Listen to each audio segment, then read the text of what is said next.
I think that we started to understand Prosecco as the way that people can start to interpret the sparkling wine in a different way. Before the boom of Prosecco, sparkling wine was mostly a wine for celebrating and not a wine for every day. Prosecco made it more popular, and I think that it opened even to other sparkling wines, notably champagne, the possibility of being used to open a bottle even in a normal day. Fascinating people with stories to share, fabulous wines and the best local foods to accompany them, and beautiful places to discover and visit. All of this and more on Wine, Food and Travel with me, Marc Millon, on the Italian Wine Podcast. Join me for a new episode every Tuesday. Welcome to Wine, Food and Travel with me, Marc Millon, on Italian Wine Podcast. Today we travel to Veneto and to the beautiful wine hills of Prosecco Conegliano Valdobbiadene Superiore, the classic heartland of possibly the world's favorite sparkling wine, Prosecco, to meet my guest, Umberto Cosmo of the Bellenda Winery that he and his brother Luigi founded in 1986. Buongiorno, Umberto. Many thanks for being my guest this morning. How are you today, and is it a beautiful day in the wine hills of Prosecco? Yes, today is a beautiful day, and thanks for having me. Checked some of your previous conversation, and I really like how you frame those, because wine is never isolated. It's always something that has to do with food, people, and sense of place. And this is where we are here in Conegliano Valdobbiadene. And here the landscape is the first storyteller, definitely. Yes, in fact, I think that's really a good place to start, Umberto. Prosecco, of course, is a name and a wine loved around the world. It's almost become a brand. But many of our listeners may know little about the classic heartland where the finest Prosecco comes from. So, first of all, just to start, can you describe the landscape and the countryside where the grapes are grown for the production of Prosecco Conegliano Valdobbiadene Superiore, DOCG? Yes, we are in Veneto, on the hilly strip between Conegliano and Valdobbiadene, in the northern part of the province of Treviso. And this is the historic heartland of Prosecco Superiore. When the visitor come here, the first thing that they notice is not that here we have gentle hills. We have steep ridges, and there is what UNESCO describes as hogback hills, with vineyard planted on narrow grassy terraces that we call ciglioni. It's a sort of patchwork of vines, small woods, villages, and valleys that runs parallel to each other. And I think that what makes this special is not just that it's a beautiful view. This is a cultural landscape that is shaped by men and women over centuries. The terrain is rugged, and yet people adapted it, and I think that they created a sort of checkerboard with this viticultural landscape. So when people visit us, they are not only tasting a style of wine, they are seeing the reason why it tastes like that, because here is the land that dictates what we do, how we farm, how we harvest, and how we think about balance. That's a really, really good description, and also very important to point out that this particular landscape between Conegliano and Valdobbiadene has been cited by UNESCO. And as you rightly point out, Umberto, not just for the beauty of the area, but for the way man and women over centuries have shaped the landscape, have found a way to turn these steep hills using the grassy terraces of ciglioni into making a land that can be cultivated with the vine, but there are woods, there are other crops grown, fruit trees, but to make this patchwork of vineyards, this very biodiverse land.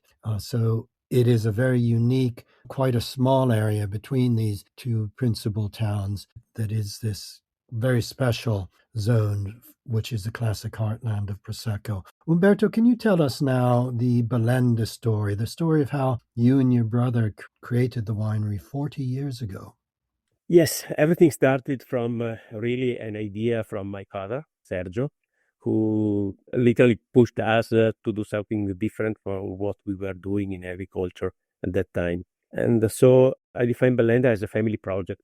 Yes, it was founded in 1986, but the ground were based far earlier when my father and first my grandfather started to cultivate vines in our area near Vittorio Veneto. We are based in Carpesica, a small village in the northeast part of the appellation.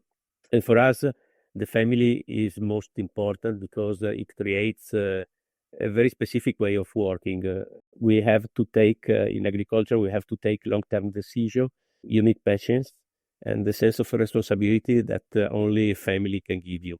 Because working in financial, they need far quicker decision, and sometimes they can change from one year to another. We don't have this possibility when we cultivate the land. So from the beginning, our idea was very simple. These hills are too interesting to be told only with one voice, because people often say Prosecco as if it's a single kind of wine, a single taste and a single mood. But I think that even within this denomination, there are many interpretations. So we built Bellenda around this concept of expressing the land, the territory, through different methods, not as a marketing trick, if I can talk about marketing, but as a way to be honest about the range and depth of what our hills and our grape can do.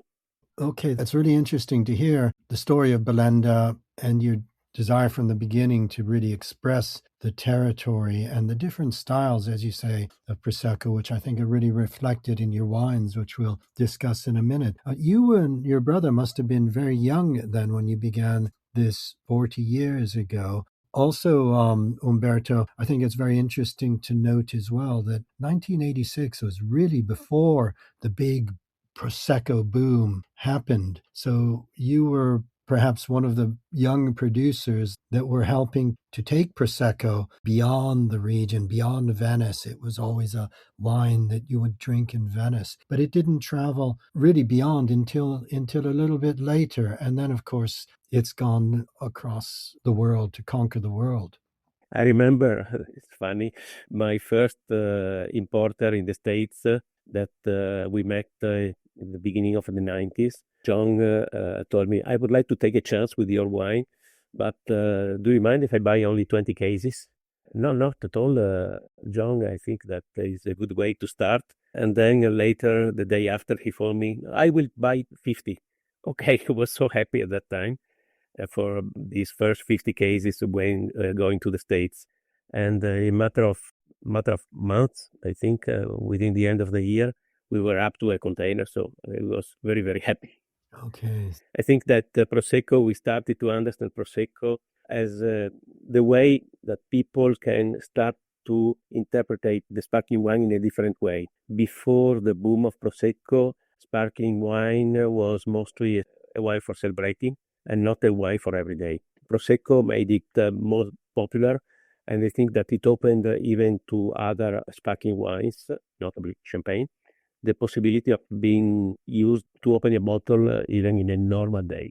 That's a very important point. I think you're right. I think that perhaps is one thing that's helped make Prosecco so popular. Now, I just like to talk a little bit about what I think is sometimes a confusion. Prosecco DOC is a wine known and enjoyed around the world, produced from grapes grown across Veneto, Friuli, Venezia, Giulia, and on hills, but also on the Pianura, on the flatlands, resulting in more than 600 million bottles per annum. You've described the uniqueness of the landscape of Prosecco Conegliano Valdobbiadene Superiore, DOCG, the wine that comes from the landscape you described from this much, much smaller and quite distinct and unique geographical area, which is also obviously more challenging and more labor intensive to work. But Umberto, I'm not sure consumers are always aware of that difference between Prosecco DOC and Prosecco Conegliano Valdobbiadene Superiore DOCG, a long name for a wine.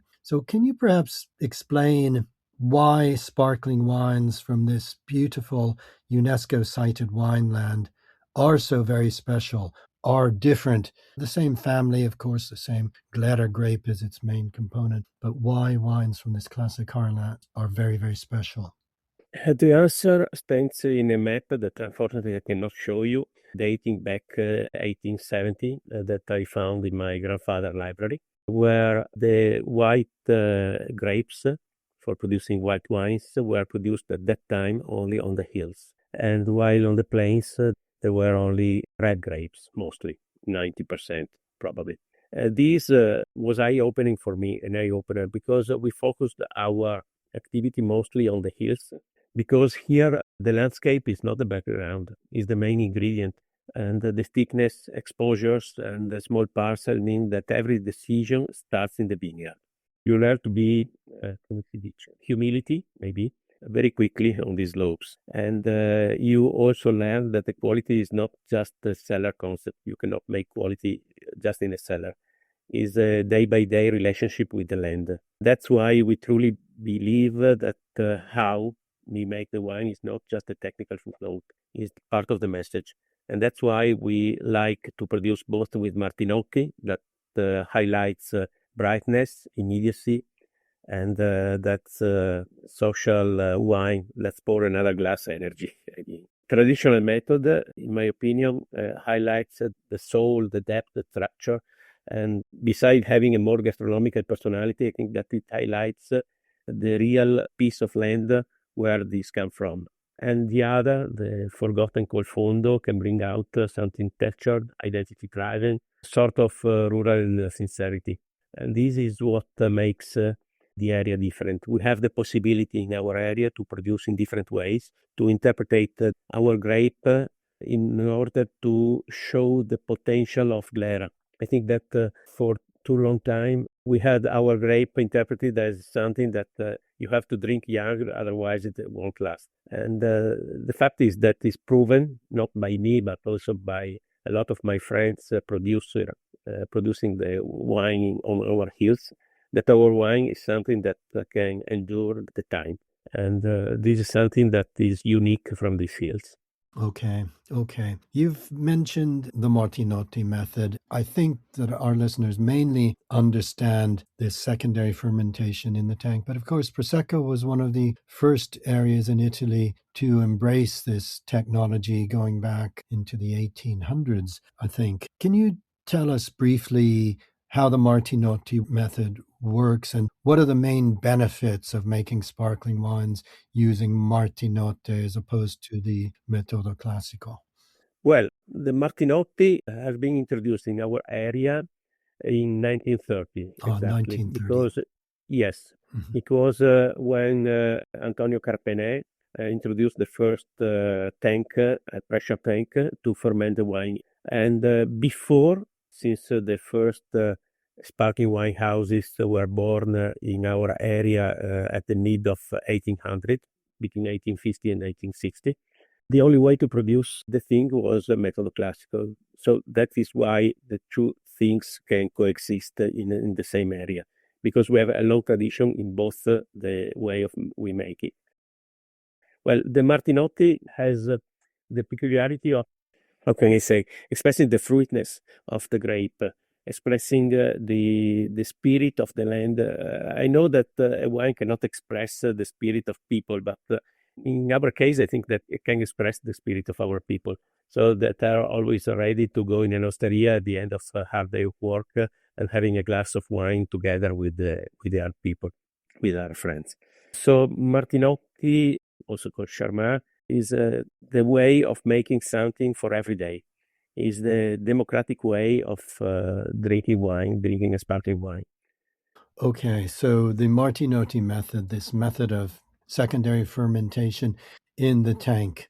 Umberto, tell us a little bit about the history and tradition, and I know this is reflected in perhaps a few wines we'll discuss.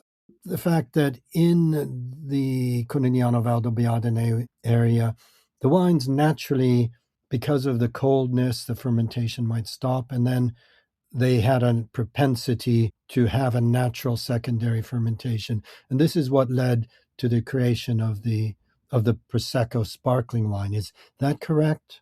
Yes, more or less is correct, because There is not much left written except for something from in the Enological School of Conegliano. But I think that this happened because we have the two factors that are important. The nature that gave us this wine that was naturally re-fermenting in the springtime because it couldn't finish the first fermentation completely because of the cold during the winter. And the second is that we had a sort of cultural background with the Enological School of Conegliano, starting at the mid of 1800, where they studied this phenomenon. And this was a sort of two things working together to give something better. Without culture, without the knowledge, we couldn't produce a good sparkling wine. And without the raw material, we couldn't have a school studying for this and for promoting the production of these products. Okay, so the Enological School of Conegliano, was that the first enological school in the country? I know it was certainly one of the earliest. Yes, was the first in Italy, and I think the second devoted to enologic production in the whole Europe. Oh my goodness. And I know they've done enormous amounts of work, not just with Prosecco, but with furthering knowledge of winemaking in many, many other fields. So those early sparkling wines that happen naturally, the fermentation stopped, and then perhaps the wine would be bottled. I know in the early days, the wine was in demigiani. It wasn't bottled in individual bottles. But when bottling began, that would have been a type of frizzante wine. Let's just reflect on that in terms of a wine that you may call Conalti, which is not a Prosecco, but it's a pet nat made in that style. Is that right? Is that returning to the tradition that you just mentioned, the type of wine that would have been in Osterie? Yes, that is a sort of freezing the moment when the wine was starting to re-ferment in the Damigiana in the Osteria. Because at that time, for normal people, let's say people who doesn't have money, and Veneto was a really poor countryside at that time, people didn't have money to buy a bottle to have the wine, the real sparkling wine. They just struggled for everyday life. Wine was just part of being something for drinking and enjoying, but with no frills. And so the idea for producing the Conalti was just to freeze that moment and to show from where we started to develop the Metodo Classico first and the Charmat later on. Because Charmat has been developed from the Metodo Classico because it's the same system, it's the natural fermentation. The only thing that changes is the size of the tank. In Metodo Classico, the size is 750 milliliters, and in tank is far more, maybe from 3,000 up to sometimes 50,000 bottles. So this is a sort of natural evolution of system, but even at that time, I know that in 1865 was born the Carpesica Volti, which is one of the earliest wine producer in Veneto, and they were producing sparkling wine, and it wasn't something like our Conalti, but it was mostly something in between the taste of what was Charmat and the Metodo Classico, because probably at that time the fermentation didn't last very long, as it was for champagne, for other wines. I think that they were going to produce a sparkling wine by bottle fermentation and keeping it in a variable time frame between the 4 and 12 months when they disgorge it periodically to have a sort of bunch of wine to be sold in the Christmas period. That's how the evolution was. Too often we consider the wine evolution a matter of taste of wine, but most of the time wine evolution has to do with sociological happenings. So what people was asking in the 30s, people were asking wine, and they're willing to produce something. The producer were willing to produce something in the quicker way possible, and so they found that Charmat was the right way to balance between the speed of production and the quality. And we are lucky that having the school there, we had a bunch of enologists that not only were looking for producing a quick system sparkling wine, but to produce a quick system, but also high quality sparkling wine. Prosecco was lucky because of this, in my opinion. Okay, so that evolution of bottle fermentation to the Martinotti tank secondary fermentation happened over this period. I guess a step in between that would be reflected in your wine Così è, the Col Fondo, secondary fermentation in the bottle without degorgement. Yes, wine that is something that was born. Well, the first example, a friend of mine told me that his grandfather used to produce a little bit for the local consumption, even in the 30s. So just beside the first time fermentation, they were starting to sell a little bit of this thing with the lees inside. But the real diffusion of this method of production, like our Cosier, was born in the 60s of last century, 1960, 1950, 1950 and 1960, when people started to want to have something for celebrating. And having not much money to buy a normal sparkling wine that was sold by the real wineries, they learned that just by adding just a little bit of mustard or sugar to a wine, they could produce sparkling wine with the lees on the bottle. Okay, so that's where the Col Fondo came from. You've really described well the evolution of Prosecco over the last century and more through these two wines, the Pet Nat and the Col Fondo. Your best-selling and best-known Prosecco is San Fermo, which is a beautiful wine. But even more distinctive, I think, are the top tier, your range of Rive wines. And again, this is something I don't think all our listeners will be familiar with, that Prosecco has these different tiers of quality and expression, as you're talking about expression of unique territory. So can you explain to our listeners what the Prosecco Rive are? Perhaps can you compare and describe the differences between, say, Uno Rive di Carpesico and Ansolo Rive di San Michele? Yes, the concept of Rive, well, first of all, Rive are our sort of cru, is our name for cru. And these are named after the name of small villages in the area of Conegliano Valdobbiadene. And we have 43 of them, plus we have the very special enclave of Cartizze. About the Rive are based on a geological survey that has been carried on in the past 40 years, let's say, where we started to understand that there were different expression of our grape, depending not only on the microclimatic condition given by the exposure to the sun or the steepness of the soil, but also based on what the soil was made of. And so basically we have 4 or 5 different kind of soil, but with many different expression, because geology is very complicated thing. But to go back to your question, Rive di Carpesica is an area where we have the younger soil of the appellation, let's say less than 15,000 years ago. Before this, the area was covered by the ice of the glacier of Rive Piave. And this means that on this soil, on this hill, we have a deep deposit of moraine, of glacial moraine. And that makes this soil very permeable to the water.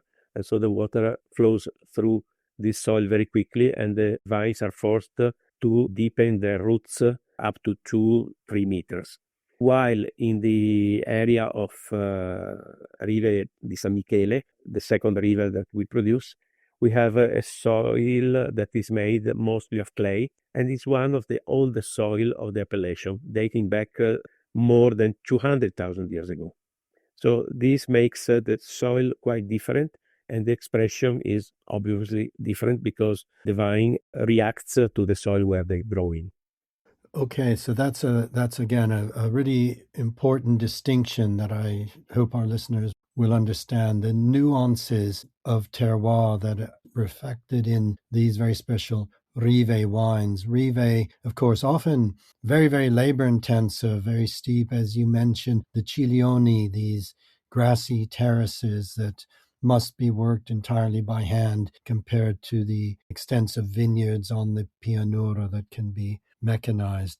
So this expression of terroir, this concept of cru for Prosecco Conegliano Valdobbiadene Superiore DOCG.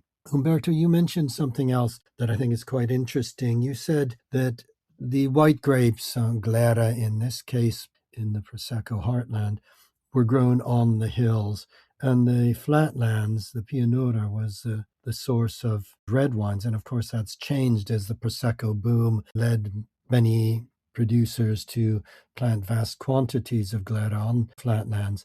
But Prosecco was originally not just a sparkling wine, it could be still as well as sparkling, and I think there still can be still Prosecco. But you were involved in another project which was helping to recognize the formation of the Colli di Conegliano DOCG for the production of still wines. And you produce a red wine that's a Bordeaux blend. Can you tell us about the Colli di Conegliano and about this wine? Yes, the Bordeaux blend started to be produced in Veneto after the Second World War, when some noble families started to plant some Cabernet Franc, mostly Merlot, a lot of Merlot, and a little bit of Cabernet Sauvignon, a very special area where it has a good expression. And these started notably with a name is iconic wine, which is Capo di Stato from Loredan Gasparini, a winery that still exists. And this was created by Count Loredan Gasparini back in the 50s. And starting from that, we had the opportunity to understand that so-called international grapes can have a good expression in our area. And since the beginning of Bellenda, we started to produce this kind of blend, which is a little bit moderated in its Bordeaux expression by a little bit of Marzemino that we add in this Conegliano appellation, because it gives different accent, local accent to this wine. I think that can have a good expression. I know that in a time where we speak mostly about local grapes, speaking about international grapes in an area so deeply rooted to the tradition like Conegliano Valdobbiadene may seem strange. But, I think that a producer have to challenge himself also with other things, without having this to become more important than the tradition, but challenging himself with also something more, let's say, international to understand what he can do. In fact, when we started to produce our Metodo Classico, we started from our previous experience as Bellenda, as myself and my brother Luigi, with Metodo Classico made with so-called normal grapes for Metodo Classico like Chardonnay and Pinot Noir. So after 20 years of those, we started to produce also our Metodo Classico with Glera grapes to rediscover the Metodo Classico in Glera. Okay, so this is an extensive range. We've touched on some of the wines, but as you say, we haven't mentioned the Metodo Classico wines, but, that reflect the history of the zone, the evolution of sparkling wines, and now also this important Bordeaux blend, which again offers a different flavors. It's actually important as well because the gastronomy of Veneto, the gastronomy of Conegliano Valdobbiadene is quite a varied gastronomy with fish, with meat as well. So can you describe, for if our visitors were coming to the Prosecco wine hills of Conegliano Valdobbiadene, the sort of foods that they would encounter in typical restaurants, what would be the foods that you would suggest they must try, and which wines would pair best with them? I love this question because we always speak about wine without having in account that the meal teaches you the wine. Wine is just something that should stay on a side on a table, that is a sort of catalyzing conversation and catalyzing the flavor of the food. So the first thing that somebody coming to our area, well, Radicchio di Treviso, which is our iconic vegetable, that you can eat crudo, raw, or grilled, or in a risotto, or in some other things. And this has a bittersweet profile that can pair well with the sparkling wine where the acidity and bubbles don't cover it. Then there's a frame where the food is the masterpiece. Then you spoke about the fish. You have to think about bacala mantecato. Bacala is a stockfish that is prepared in a sort of creamy texture that we use as antipasto.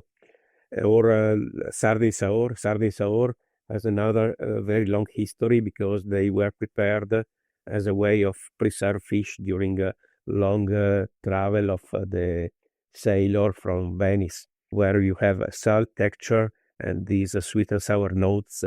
And here it works well with our wines too. Other things, going to the meat, but there are a lot of things. Local cured meats like soppressa, and not to forget the roasted meat that is the spiedo. Is a meat that is slowly cooked in front of the fire. The fireplace takes for a good spiedo maker 4 to 5 hours to prepare a good spiedo. And here we can work either with the red wine, but even with some Metodo Classico, it can work very well. So I think that when people come here, they just don't have to sip the wine and trying to analyze the wine first. They have to eat something local and sip the wine together, because the region can explain itself through the table. So both with food and wine. I think that's great advice for visitors anywhere in Italy. You've described that perfectly. We can become really focused just on the details of wine, but wine has to be in that larger context, that special Italian concept that brings people together around the table, and where wine and food are effortlessly linked together to enhance our enjoyment and our pleasure. Speaking of visiting the area, then, Umberto, can you tell us about wine hospitality at Bellenda? Can our listeners come and visit you? Yes, for sure. We are always open to visits. We structure some signature visits with different approach depending on the time that people want to devote to wine. But we start with just guided tour. The most important thing is that we want to have people to experience the vineyard first of all, to see where the wine comes from. And then, so we walk through the vineyard, and then we go to the cellar, explain how we produce both the Metodo Classico and the Charmat, and then tasting different sparkling wine, usually Martinotti and Richer method, as well as one Col Fondo, one of the two Col Fondo. And to enhance this, dates back to more than 20 years now, a stay experience. So we restored an old farmhouse that we have on the top of our hills, on the top of the hill where we have most of our vineyard. The name is Alice Relais. Alice is from the name of my grandmother, Alice, but is structured because the 8 rooms are prepared with the personality of Alice in Wonderland. So we joked on the name of my grandmother with Alice in Wonderland. All are with a view over the vineyard. It's a place where it's built for quiet. There is air, light, and you have to feel that the time have to slow down when you're there. We prepare the breakfast with local food, and we work with the local producer with the soppressa, with cheese and other things. So this is a nice place to stay, but also because our area has a perfect location for somebody who want to visit Veneto, experience Veneto, because it's 1 hour from Venice by train, so very convenient, and 1 hour to the Dolomites. So the guests can combine wine, nature, and some iconic places that everybody knows, because everybody knows Venice and the Dolomites. Prosecco is becoming a destination now after we have been recognized as UNESCO World Site. And so I think that this is the way to experience our area. Visit the vineyards, possibly stay in the middle of the vineyard, not only by us, but there are plenty of other producers that now are investing in hospitality. And most of these guest houses have maximum 10 rooms, so it's a sort of staying in the family. That sounds absolutely wonderful. And I stress that that is the best way to experience a wineland, not just visiting vineyards, but actually living amongst the vines, eating the local foods, visiting other places. I know that this area is very well known for people going on hikes and walks through the vineyards. It's great for cycling. It's certainly somewhere that I would like to come and spend some time in. Umberto, thank you so much for taking us to these beautiful wine hills where Prosecco Conegliano Valdobbiadene Superiore DOCG wine is made. I love your wines, and it's been a real pleasure meeting you here. So grazie mille. It's a pleasure, Mark. Thank you. And I want to spend just a couple of words about our area, because it's a special place that when you arrive, you realize that the wine is only the beginning of the experience. Yes, I think that's absolutely right. You're absolutely right. Grazie. Thank you. Hope to see you soon. Thank you. Hope to see you soon. Thank you very much, Umberto. Bye, Mark. Bye. We hope today's episode of Wine, Food and Travel with me, Marc Millon, on the Italian Wine Podcast has transported you to somewhere special. Please remember to like, share, and subscribe wherever you get your pods. Likewise, you can visit us at italianwinepodcast.com. Until next time, chin chin.